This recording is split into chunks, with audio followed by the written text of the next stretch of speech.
Hi, welcome to our YouTube channel. So இன்றைக்கி அருமையான exclusive promotion பற்றி பார்க்குறோம். எஸ்பிஓவில் ஒரு நல்ல ஒரு ஆப்ஷன் கொடுத்துருக்காங்க. 0% ப்ராசஸிங் ஃபீ ஆஃபர். சரிங்களா? ஸோ நம்ம வித்ட்ராவல் பண்ணி எடுக்கிற ஒவ்வொரு பேமெண்ட்டுமே எந்த வித டிடக்ஷனும் இல்லாமல் நம்ம ஃபுல் அமௌண்ட்டுமே நம்ம 10,000 கொடுக்குறோன்னா அப்படியே வர மாதிரி. ஸோ 5,000 ரிக்வஸ்ட் கொடுக்குறோன்னா அப்படியே நம்மளுக்கு கிடைக்கிற மாதிரி. ஏன்னா நம்ம ஒரு இன்கம்காக வந்திருக்கோம். இதில் ஒரு சின்ன ஒரு ப்ராசஸிங் ஃபீஸோ இல்லை டேக்ஸோ ஏதாவது சம்திங் டிடக்ஷன் ஆகாமல் நான் ஒர்க் பண்ணுற அமௌண்ட் ஃபுல்லாகவே எனக்கு கிடைக்கணும் அப்படின்னா என்ன செய்யணும்? ஸோ உங்களுக்கான எலிஜிபிலிட்டி என்ன அப்படின்றத நம்ம பார்க்கலாம்.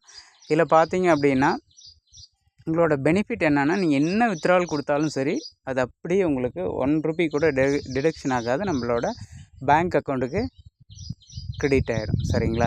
So 0% admin charge. So admin charge எதுவுமே எடுத்துக்க மாட்டாங்க, எல்லாமே கிடைச்சிடும். ஸோ இதுக்கான எலிஜிபிலிட்டி என்ன, ஸோ யாரெல்லாம் இதுக்கு எலிஜிபிளாக ஆக முடியும் அப்படின்றத நம்ம பார்க்கலாம். இதில் பார்த்தீங்கன்னா ஃபஸ்ட்டு கண்டிஷன் என்னென்னா, நீங்கள் வந்து ஃபஸ்ட்டு இன்ட்ரோ கமிஷன் எனேபிள் ஆகிருக்கணும். உங்களுக்கு வந்து இன்ட்ரோ கமிஷன் ஸ்டார்ட் ஆகிருக்கணும். ஸோ அது இன்ட்ரோ கமிஷனுக்கு என்ன எலிஜிபிலிட்டின்றது ஆல்ரெடி எல்லாருக்கும் தெரியும். நியூ மெம்பர், அதாவது 2026 நியூவாக ரெஜிஸ்ட்ரேஷன் பண்ணி அவங்க அப்கிரேட் பண்ணியிருக்கணும். சரிங்களா? ஸோ 6,000 பே பண்ணி ஒன்றா இன்ஃப்ளூயன்சர் இல்லை அப்ளைட் மார்க்கெட்டிங்கில் அவங்க பர்ச்சேஸ் பண்ணி அப்கிரேட் ஆகியிருக்காங்க அப்படின்னா உங்களுக்கு இன்ட்ரோ கமிஷன் எனேபிள் ஆகிரும். சரிங்களா? ஸோ ஃபஸ்ட்டு அந்த ஒரு கண்டிஷன் நீங்கள் கம்ப்ளீட் பண்ணியிருக்கணும். செகண்ட் ஒன்று என்ன அப்படின்னா, 4 ஆக்டிவ் டவுன்லைனர் உங்களுக்கு கீழே இருக்கணும். சரிங்களா?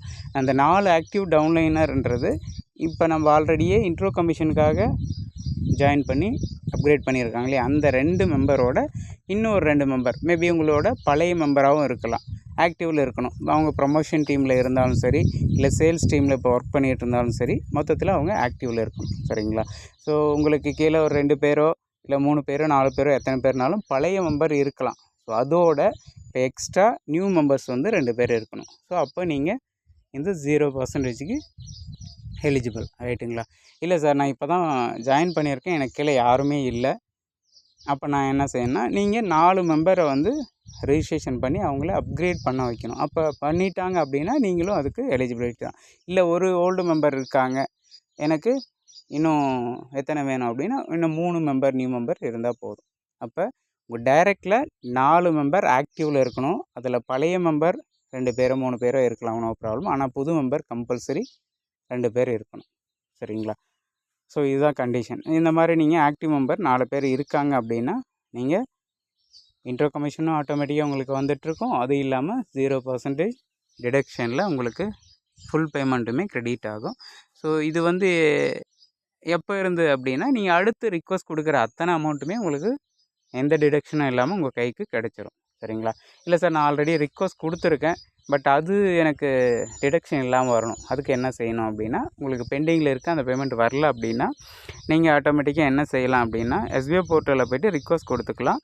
ஸோ அதில் வந்து டிக்கெட் ரைஸ்ன்ற ஆப்ஷனில் போய்ட்டு நீங்கள் 0 டிடக்ஷன் மை ஓல்டு வித்ட்ராவல் அப்படின்னு கொடுத்துட்டு உங்களுக்கு கீழே 4 ஆக்டிவ் மெம்பர்ஸ் இருக்கணும் இல்லையா, அந்த நியூவாக இருக்கிற 2 மெம்பர்ஸ் வித் ஓல்டு மெம்பர் இருக்காங்கன்னா அதை கொடுத்துருங்க. இல்லை 4 பேருமே எனக்கு நியூ மெம்பர்ஸ் தான் சார், 4 பேருமே எனக்கு அப்கிரேட் பண்ணியிருக்காங்கன்னா அந்த 4 மெம்பரோட ஸ்டாஃப் ஐடி அங்கே மென்ஷன் பண்ணி உங்களோட ஓல்டு வித்ட்ராவல் வந்து டிடக்ஷன் இல்லாமல் நீங்கள் ரிக்வஸ்ட் கொடுத்துக்கலாம்.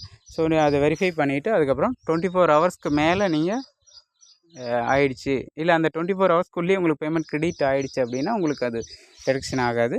ஸோ பிஃபோராக நீங்கள் இப்போ பெண்டிங் இருக்குன்னா கொடுத்துருங்க. இல்லை பெண்டிங் இல்லைன்னா நீங்கள் இதுக்கு மேலே இப்போ வேலெட்டில் இருக்கிறது, இப்போ ஒர்க் பண்ணிகிட்ருக்கிறது எல்லாமே நீங்கள் ரிக்வஸ்ட் கொடுக்கும்போது ஆட்டோமேட்டிக்காக அது அப்ளை ஆகிடும். சரிங்களா? ஸோ இது ஒரு நல்ல ஒரு வாய்ப்பு. ஸோ நம்ம ஒரு இன்கம்காக உள்ளே வந்திருக்கோம், அதுவும் டிடக்ஷன் இல்லாத ஃபுல் அமௌண்ட் நம்மளுக்கு வரணும் அப்படின்னா இந்த ஆப்ஷனை நம்ம யூஸ் பண்ணோம் அப்படின்னா நம்மளோட ஒர்க் பண்ணுற அமௌண்ட் ஃபுல்லாகவே நம்ம கைக்கு கிடச்சிரும். ஸோ இந்த வீடியோ உங்களுக்கு பிடிச்சிருக்கு, கிளியராக இருக்குன்னா நீங்கள் வேறு யாருக்காகவும் ஷேர் பண்ணலாம். தேங்க்யூ.